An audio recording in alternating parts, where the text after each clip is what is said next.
Hello guys welcome to my blog. के छ हजुरहरूकोतिर कस्तो छ मौसम? हाम्रोमा त 3-4 दिन भयो गाइज, हेर्नु पानी आएको छ बन्द हुने नामै लिँदैन भने अहिले चाहिँ अलि बिदो भएछ। अनि हाम्रो घरमा चाहिँ अस्ति नै आधी बाटो बनिसकेको थियो घर अगाडि, अहिले चाहिँ आधी बाटो बन्दैछ। रातभरि सुत्नु दिँदैन गाइज, राति पनि काम गर्छन् भने म तपाईँलाई देखाउँछु ल।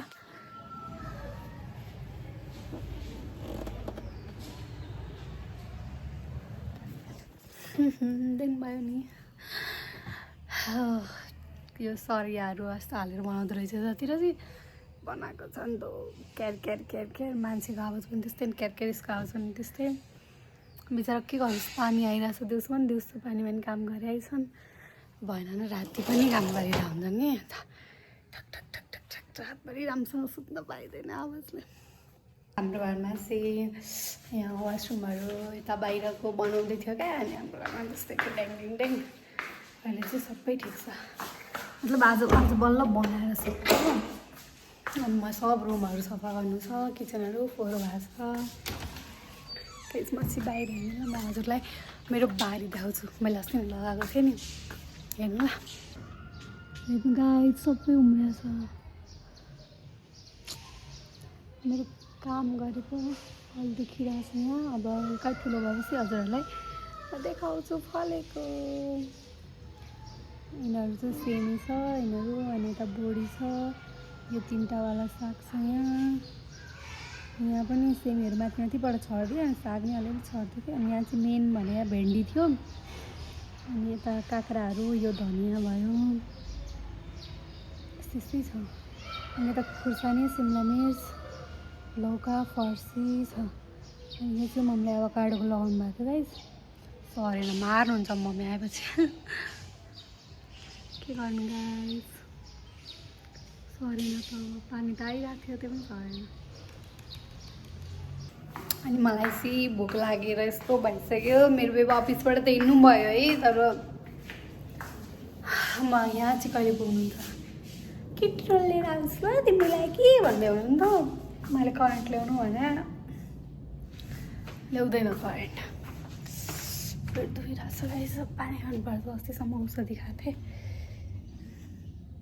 अलिअलि सन्चो भयो। पानी कम भयो अरे गाइस, म पानी त खाएकै थिएँ तर पानी कम भएर अस्ति 2 दिन पेट दुखेर रातभरि नसुतेर मम्मी बाबा हुनुहुन्थ्यो त्यति बेला।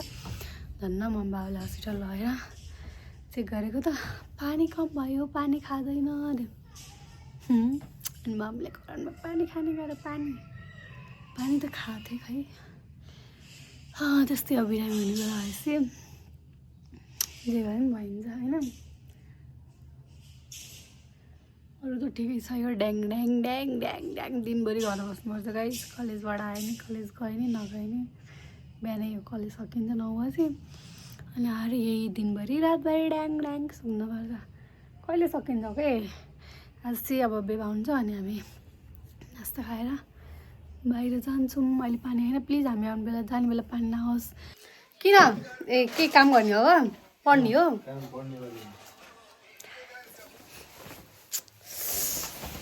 के भन्ला थिएँ म बिर्साइदिनु।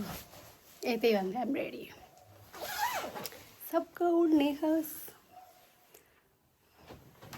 मेरो अगाडि हेलो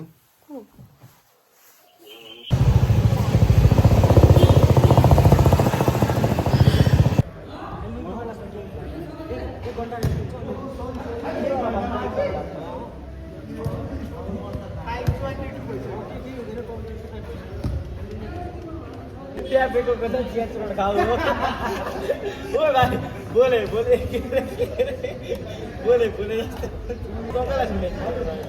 सबलाई भ्याइसकिस् नि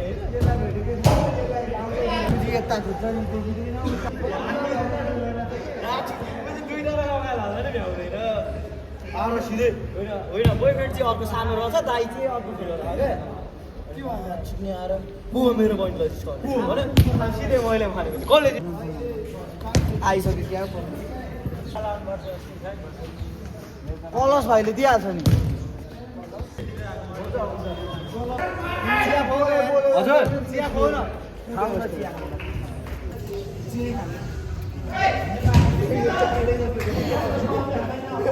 के बोल्यो? के भन्छ? Bye bye guys. See you next video. Please like, share, subscribe.